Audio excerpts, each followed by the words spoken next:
আপনাদের পুরানটা হয়ে গেছে, নতুন আছে।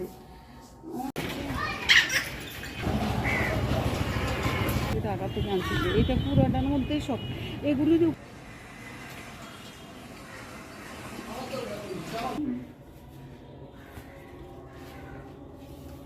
গত 5 তারিখ বেলা 3 ঘটিকার সময় যেই দুষ্কৃতিকারীদের নৃশংস ভাঙচুর অগ্নিকাণ্ডে আমি যে ক্ষতিগ্রস্ত, আজকে আমি সর্বহারা। প্রথমেই সব ভাঙচুর করা হয়, অগ্নিসংযোগ করা হয়, দফায় দফায় লুটতরাজ করা হয়। 3টা ফ্রিজ, ল্যাপটপ, 2টা টিভি, উপরে নিচে 2টা টিভি, 5টা খাট, ফার্নিচার, স্টিলের আলমারি, সবই একটা পরিবারের আমার 40 বছরের সংসারে একেবারে জ্বলে পুড়ে অঙ্গার।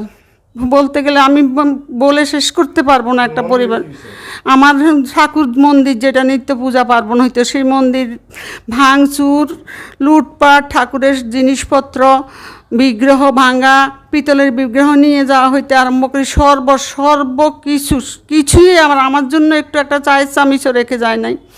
আমি এক গ্লাস জল খাবো এরকমও রেখে যায় নাই। আমি কোটি টাকা, বলতে গেলে কোটি টাকার উপরে ধন সম্পদ, স্বর্ণ অলংকার, টাকা পয়সা বলতে গেলে আমার কিছুই নেই। রতনবাবু আসলে উনি আসলে সত্যি বলতে গেলে উনি আওয়ামী লীগ সমর্থন করতো। অনেকেই তো আওয়ামী লীগ সমর্থন করে।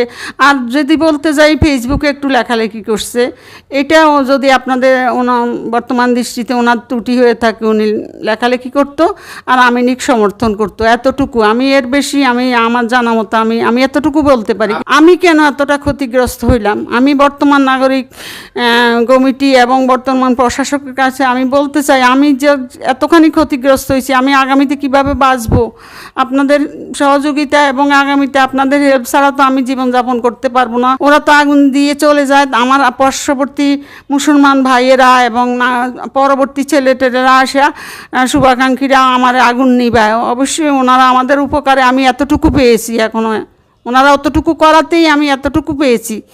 যতটুকু এখন আমি দাঁড়াইতে পারছি, আমার পার্শ্ববর্তী মুসলমান ভাইয়েরা এতটুকু করেছে। আমি আশা করব আগামীতে আমি যেন একটু বাঁচতে পারি, আমি যেন এখানে আমার বাড়ি, আমার সংসার, এই অধিকার নিয়ে আগামীতে যেন আমি বাঁচতে পারি, সর্বরকম সহযোগিতা যেন পাই। আমি বর্তমান যেনারা আছেন নাগরিক কমিটি রাজ প্রশাসনের কাছে আমার এই এত ক্ষতিপূরণ, আমি তো ক্ষতিপূরণ না পাইলে, আপনাদের সহযোগিতা না পাইলে আমি বাঁচতে পারবো না আগামীতে। এখন আমার পার্শ্ববর্তী ভাইয়েরা আমাকে নিরাপত্তা দেয়, কিন্তু এই নিরাপত্তা তো ওনারা আমার তো প্রশাসনিক নিরাপত্তার প্রয়োজন। আমার পার্শ্ববর্তী ভাইয়েরা আমার যতক্ষণ দেখে শুনে রাখতেছে, এর পরবর্তীতে আমার প্রশাসনিক নিরাপত্তা আমার অবশ্যই প্রয়োজন। এই আজকে ওনার বাড়িতে আসি যে ধ্বংসলীলা দেখছি, এটা আমরা কখনো কল্পনাও করি নাই। এই সমাজ ব্যবস্থা চলতে থাকলে আমরা যে সমাজ পরিবর্তনের জন্য আমাদের ছাত্র সমাজ আজকে রক্ত দিয়েছে, তাদের সেই রক্তের সাথে আমার মনে হয় বেমানি করা হচ্ছে। আমরা আশা করব প্রশাসন ওনাদের পাশে থাকবেন, ওনাদের ক্ষয়ক্ষতির দিকটা ওনারা বিচার বিশ্লেষণ করে ওনারা যেন সুন্দরভাবে এখানে বসবাস করতে পারে, ওনাদের ক্ষয়ক্ষতিটা ফিরিয়ে পায়, সেদিকে প্রশাসন দৃষ্টি রাখবেন বলে আমি আশা করি। তপন মজুমদার আমাদেরই প্রতিবেশী, তিনি এখানে বসবাস করতেন। আমরা প্রায় সময় তার সাথে দেখা করতাম, আসতাম। তিনি যথেষ্ট সামাজিক মানুষ ছিলেন। তার এই গত 5 তারিখে তার বাড়িঘর পোড়া দেওয়াতে আসলে আমরা শুনেছি এবং তা দেখতে এসে দেখলাম আসলে যথেষ্ট ক্ষতিগ্রস্ত হয়েছেন। আমরা সত্যিই দুঃখিত। তো আমি নাগরিক সমাজের কাছে আশা করব তিনি যেন স্বাভাবিকভাবে জীবনযাপন করতে পারেন, সকল শ্রেণীর মানুষ যেন তাকে সহযোগিতা করে, এই প্রত্যাশা সকলের কাছে, প্রশাসন এবং সমাজের সকলের কাছে। আসলে এই বাড়িতে এসে এই যে লুপ্তরাজ ধ্বংস বংশস্তূপ দেখতেছি, আসলে সত্যি হৃদয়টা খুব কাঁদছে। আমরা এই বাংলাদেশ, আমরা ধর্ম বর্ণ নির্বিশেষে আমরা সবাই শান্তিতে থাকতে চাই। আমাদের সনাতন ধর্মাবলম্বী ভাইদের যেন এরকম নৃশংসতা তাদের বাড়িতে যেন না হয়, এই জন্য প্রশাসনের দৃষ্টি আকর্ষণ করব।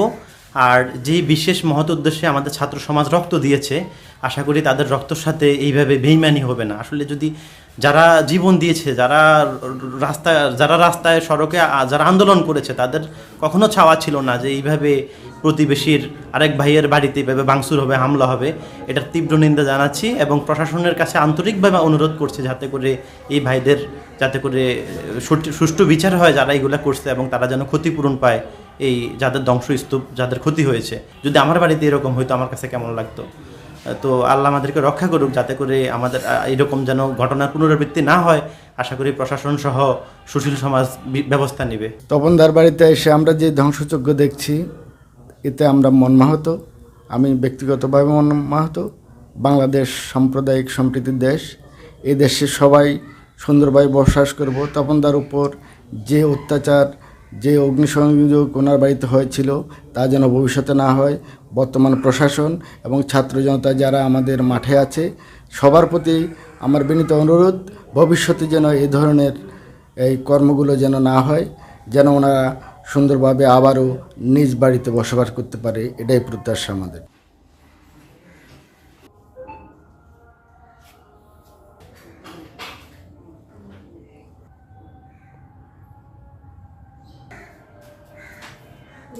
আপনাদের